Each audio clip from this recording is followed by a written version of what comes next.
Antes de começar, deixa eu te explicar rapidinho. O que são dividendos? Dividendos são uma parte do lucro que as empresas distribuem para quem é sócio delas. Ou seja, você compra uma ação, vira dono de um pedacinho da empresa, e quando ela lucra, ela divide uma parte desse lucro com você. É como uma colheita. Você planta, a empresa cresce, e você recebe uma parte do fruto. É simples assim. E esse dinheiro caindo na conta, sem você precisar fazer nada além de ser sócio, é uma das melhores sensações do mundo dos investimentos. Agora imagina se alguns dos personagens mais conhecidos da Bíblia vivessem hoje, aqui no Brasil, e resolvessem investir para ganhar dividendos. Como eles escolheriam as empresas? Quem seria o mais disciplinado? E quem seria o mais ansioso? Vamos descobrir, primeiro da lista, José, o grande estrategista do Egito. Como ele investiria?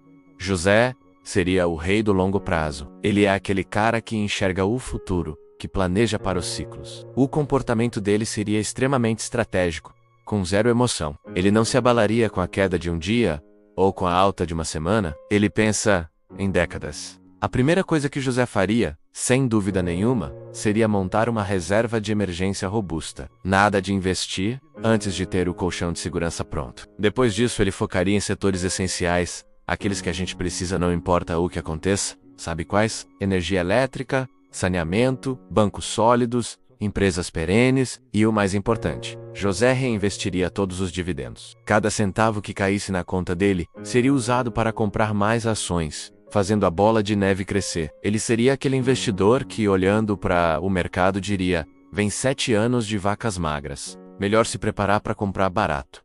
Ele entenderia que as crises são, na verdade, oportunidades para quem está preparado. A frase que definiria o José investidor seria: planejamento é sabedoria, não medo.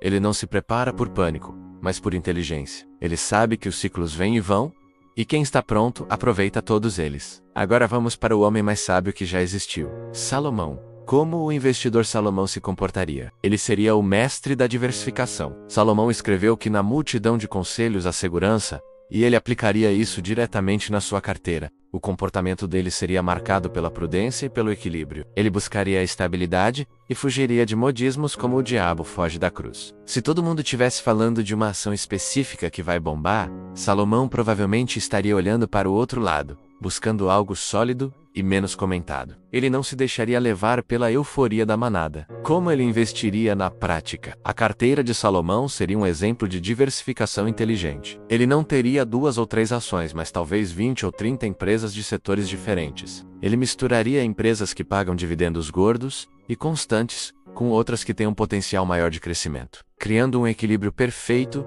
entre renda passiva e valorização do patrimônio. E sabe aquelas promessas de dinheiro fácil? As famosas pirâmides financeiras? Salomão identificaria a cilada a quilômetros de distância. A sabedoria dele o protegeria de ofertas boas demais para ser verdade. A frase dele, adaptada para os investimentos, seria: na multidão de conselhos há segurança. E na diversificação, também. Ele espalharia suas sementes em vários terrenos para garantir que, independentemente do que acontecesse, a colheita seria sempre boa. E agora, vamos falar de uma personagem que representa a força da constância. Ruth.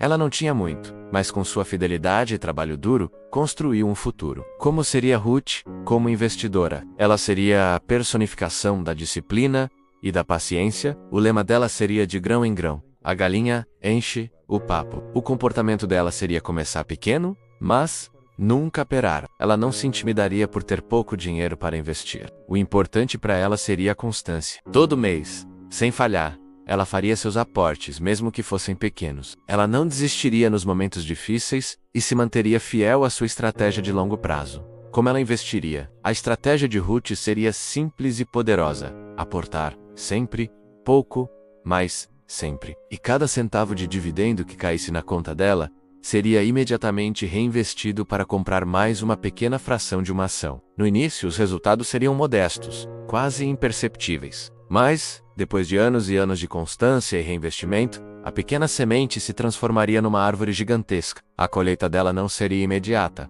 mas seria abundante e certa, fruto de anos de paciência e disciplina. A frase que a definiria como investidora seria: pequenas espigas, recolhidas com constância, viram grandes colheitas no futuro.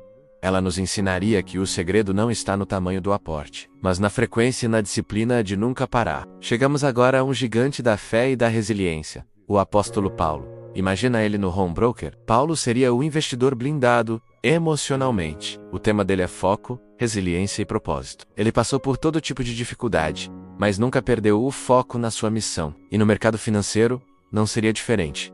O comportamento dele seria de uma rocha. Ele não se abalaria com as quedas do mercado. Enquanto muitos estariam em pânico vendendo tudo, Paulo manteria a calma. Ele não seguiria a multidão, não se deixaria levar por notícias alarmistas ou pelo efeito manada. Ele teria um propósito claro para seus investimentos e se manteria firme nele, aconteça o que acontecer. Como ele investiria na prática? Paulo ignoraria completamente o barulho do dia a dia.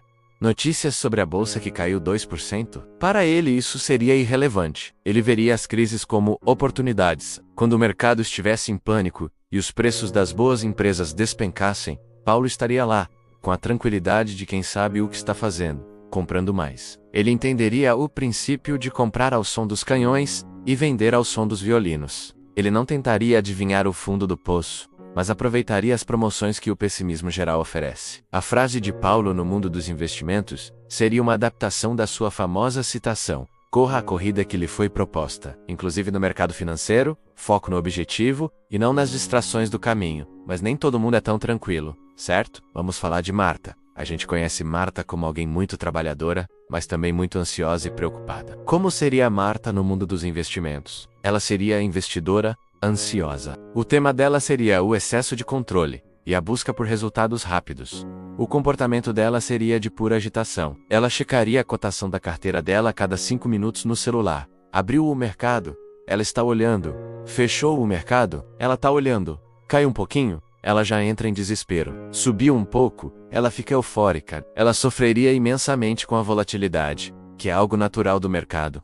Como ela investiria? Marta provavelmente começaria muito bem, com uma boa estratégia, mas a ansiedade a faria sabotar os próprios planos. Ela trocaria de empresa toda hora, sempre achando que a grama do vizinho é mais verde. Venderia suas boas ações na baixa, no auge do pânico, com medo de perder mais. E depois, quando o mercado subisse e a euforia tomasse conta, ela compraria de volta na alta, pagando caro. Ela estaria sempre um passo atrás do mercado, comprando na alta e vendendo na baixa. Marta precisaria desesperadamente aprender a descansar, a confiar no processo e a parar de querer controlar tudo. A frase dela, em um dia de queda, seria um lamento: Senhor, o Ibovespa caiu de novo. Ela nos mostra o que não fazer, deixar a ansiedade ditar nossas decisões financeiras. Por fim, como seria o maior de todos? Jesus, como um mentor financeiro, qual seria a abordagem dele? O tema dele não seria sobre ações específicas ou estratégias mirabolantes. Seria sobre propósito, equilíbrio e sabedoria. O foco dele estaria no coração do investidor, antes de olhar para a carteira. O comportamento de Jesus seria o de um mestre que ensina princípios eternos. Ele jamais idolatraria o dinheiro. Pelo contrário, ele alertaria sobre os perigos de colocar o coração nas riquezas. Ele ensinaria que o dinheiro é um excelente servo, mas um péssimo mestre. O foco dele seria garantir que o investidor tenha as motivações corretas. Como ele orientaria os investimentos? Jesus ensinaria a usar os dividendos como uma ferramenta, não como um fim em si mesmo. Uma ferramenta para alcançar a liberdade, para cuidar da família, para ser generoso e para realizar um propósito maior. Ele incentivaria a investir com sabedoria, mas sempre lembrando que a vida é muito mais do que acumular bens. Ele ajudaria os outros a prosperar, não apenas financeiramente, mas em todas as áreas da vida. A mensagem dele ao ver alguém obcecado por ganhos, seria profunda e direta.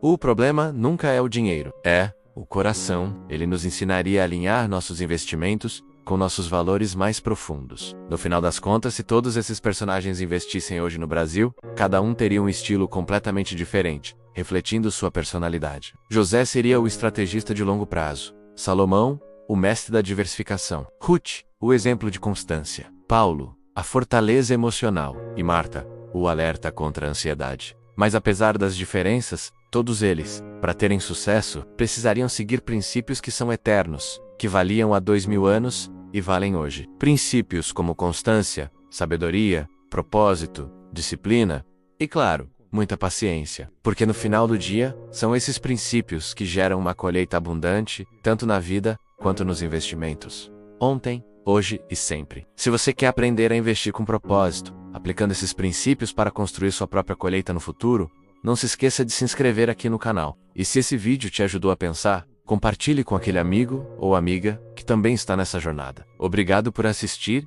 e até a próxima.